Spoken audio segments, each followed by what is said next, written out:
What's up, guys? I am LQ. Let me fix this real fast. I'm LQ. This is the LQ review, and I'm here to give you my top 10 games that were released on the Wii. So the top 10 games on the Wii, not the Wii U, but the Wii. Now, I know that there's a lot of games released for the Wii, and there's no way that I played all of them, but I played a lot of them. I played a whole bunch of them, and I personally own over 50 of them. And I played a lot more than that. So this is my top 10, entirely subjective. Your top 10 is going to be completely different, and that's completely okay. This is my top 10, the games that I had the most fun playing on the Wii. So let's go ahead and start with number 10. Number 10, Indiana Jones and the Staff of Kings. Now this one is one that a lot of people didn't like that much, but I really enjoyed it. I'm a huge Indiana Jones fan, and this game, just the storytelling campaign, if you will, the actual story in the game, I really enjoyed playing through an Indiana Jones story. And this game had some really fun gameplay. You got to utilize Indy's whip, you got to utilize his gun, you got to utilize the whole exploring component of who he is. This was a fun game. Indiana Jones and the Staff of Kings. This was a fun game for anybody who's an Indiana Jones fan. And this actually beat out Indiana Jones, Lego Indiana Jones. Lego Indiana Jones, I was trying to decide which one I was going to put in the number 10 spot. And I went with this one just because the story was original and it was a lot of fun to play. So Indiana Jones and the Staff of Kings is number 10. Number 9 is a Lego game, Lego Batman 2. DC superheroes.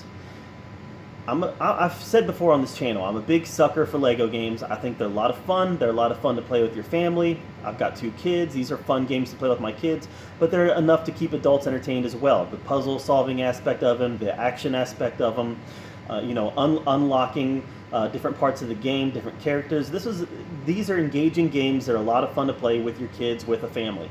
And Lego Batman 2, DC superheroes. This was a lot of fun. This was a lot of fun and kept me and my family engaged for a long time. So that's number 9. All right, number 8. This one's a little different. And a lot of people probably disagree with me on this one. But number 8 is Endless Ocean Blue World.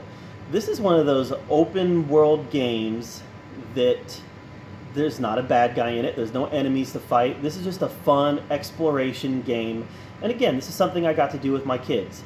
But a fun exploration game where I got to explore the ocean with my kids and learn about different kinds of sea life that are out there. Yeah, there's some sharks in this. There's some great white sharks. There's some aquatic life that you want to avoid, but there's a lot of aquatic life that was fun to interact with, and the visuals in this was some of the best that there was on any Wii games. The graphics, the visuals, the gameplay itself, this was really good. This is Wii at the top of its game as far as how a game can look. So Endless Ocean Blue World was a lot of fun, maybe a little monotonous at times, but a lot of fun to play with kids. So Endless Ocean Blue World is number 8. Number 7. I really enjoyed the crap out of this game, and this is a game that I actually still play on the Wii sometimes, just because of how much fun it was. Star Wars: The Force Unleashed. Yeah, this is a fun game. This is the first Star Wars game that I ever played that I was engaged into the story from beginning to end. I know there's some other Star Wars stories like Knights of the Old Republic and whatnot for the Xbox that came out before the Wii, but this one was cinematic to me. This one felt like I was playing through a movie. And while not all parts necessarily fit into canon, this was a fun Star Wars experience. And as a big Star Wars fan myself, it was a lot of fun to play this game and to step into Starkiller's shoes and experience the Star Wars universe in a game like this. So, Star Wars: The Force Unleashed was number 7. Number 6. I believe number 6 would probably be higher on a lot of people's list, but I just can't put it above the games that are in the top 5. Number 6, Super Mario Galaxy. Yeah, this is a fun game, a fun, 3D, very reminiscent of like Mario 64. Super Mario Sunshine, this continues that kind of Super Mario storytelling. Super Mario Galaxy, great game, great graphics, great gameplay, Beautiful looking game, wonderful soundtrack. I mean, this is undoubtedly one of the best Wii games. I think this would probably be on most people's top 10 list. Most people probably have it higher. For me, it's number 6 though. All right, number 5. This is number 5 just because of the unabashed fan that I am of this franchise. Teenage Mutant Ninja Turtles Smash Up. Oh my gosh, I love the Ninja Turtle franchise. I've never hidden that. I've been such a huge Turtle fan since I was a little kid, and this game was so much fun. It's a beat-up game, it's a fighting game. Not really like a Mortal Kombat style fighting game, but it's definitely a fighting game. And the way you could interact with the worlds was fun. The way that the story progressed was fun. I mean, this was just one of the top Turtle games in recent memory. For me anyways. I mean, nothing's going to top like Turtles the Arcade game, Turtles 4, Turtles in Time. Nothing tops those for me, but as far as recent Turtle games, this is about as good as they are. Teenage Mutant Turtles Smash Up was a really fun beat 'em up game, and this is another one I still plug in and play from time to time. So that's number 5. Number 4. Again, I'm a huge fan of Disney. And when this game came out, I was giddy. I couldn't wait to get it, couldn't wait to play it, and it stood the test of whether or not this was a fun game, whether or not this game had repeatability. Because again, this is a game that I'll plug in and play with my daughter, even today. Epic Mickey. Epic Mickey was so much fun, it was a little silly. We have Epic Mickey 2 for the Xbox One, and we play that every now and then, but Epic Mickey still gets more gameplay than Epic Mickey 2. This was a fun game with a great story that kind of pulled all of the Disney past and Disney mythos into one neat little package, and kind of a dark little package. You know, this game was kind of dark for a Disney game, and it was all the better for it because this was just so much fun, and so many Easter eggs in this game that refer to different corners of the Disney universe. This is just very interactive, very beautiful. Again, very beautiful game to look at. Great soundtrack. Epic Mickey. Great game. And yeah, it was sitting at number 4 for me. Now we're getting into the top 3. And yeah, we're getting into some really good games here. Number 3. New Super Mario Bros. Wii. This game I was addicted to until I beat it. I just played it and played it and played it. It was so great to have side-scrolling Mario back. So great to have side-scrolling Mario back, and yeah, this was just great fun. Great fun. Nice callback to old Mario, but definitely had modern graphics and modern gameplay and modern sensibilities. The ability to co-op and work together and all that. This was, again, a really fun game. So, Super Mario Bros. Wii is number 3, and I think, again, this is one that a lot of people will probably have at number 1. The ability to play a 4-player game, play a Mario side-scroller with a partner at the same time and not have to take turns, not have to alternate, that really made this a great game.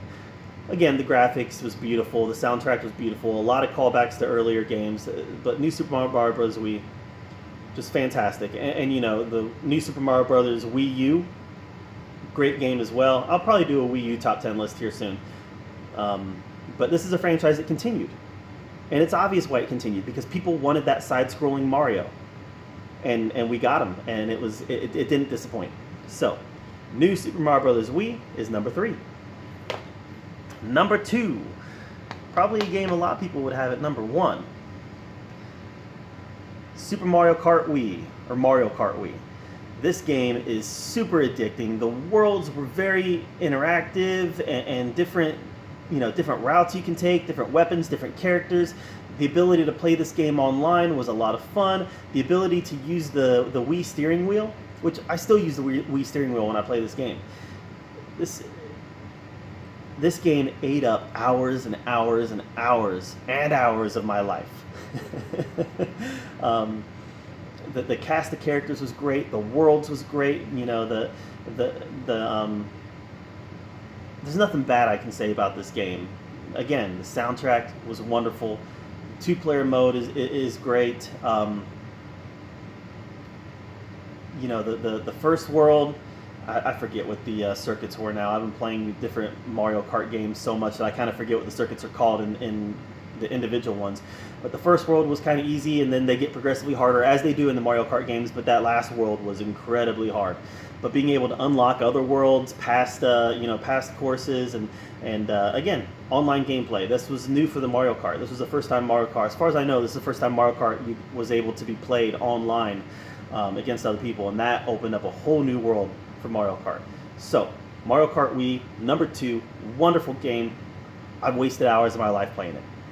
But number 1, and this one might be a little controversial because this is a game that existed on another platform.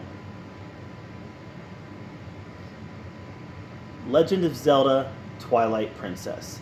Now again, Legend of Zelda Twilight Princess was also released on the Wii U. But I didn't buy it on the Wii U, I bought it on the Wii. Because I didn't have a Wii U yet when it came out. I got the Wii U a few months after it came out. But I couldn't wait to play Twilight Princess, so I ran out and grabbed it on the Wii. And this game is so immersive and just a great Zelda story. It's probably my 3rd favorite Zelda game. Obviously, Ocarina of Time is number 1, Link to the Past is number 2, and then Twilight Princess. Twilight Princess is so good. And its gameplay reminds me very much of the Ocarina of Time. Obviously, spruced up graphics, spruced up gameplay, spruced up soundtrack. Everything is amplified and better. Better in how it looks and how it sounds. Not better in the game. The game, Ocarina of Time, is a better game, and I will defend Ocarina of Time as being the better game until the day I die. But as far as how it looks and how it sounds, this is superior, and that really created an exciting game, and a game that I played through. I played through it pretty fast because it was so addicting, and it was so, the story itself was so immersive, and I got so wrapped up into the story they were telling. Twilight Princess is a wonderful game, and I recommend it to anybody who has the Wii. And it's my number 1. So let's recap my top 10 Wii games. Number 10, Indiana Jones and the Staff of Kings. Number 9, Lego Batman 2, DC Superheroes. Number 8, Endless Ocean Blue World. Number 7, Star Wars The Force Unleashed. Number 6, Super Mario Galaxy. Number 5, Teenage Mutant Ninja Turtles Smash Up. Number 4, Epic Mickey. Number 3, New Super Mario Bros. Wii. Number 2, Mario Kart Wii. And number 1, Legend of Zelda Twilight Princess. Just a great game. So that's my top 10 Wii games. What were your top 10 Wii games? What did I forget? What did I forget that is just a blasphemous sin that I left off of this list? Let me know in the comments down below. And thank you so much for being here at the LK Review, where we talk about all the geeky, nerdy stuff that we love to talk about. And until next time, we'll see you later.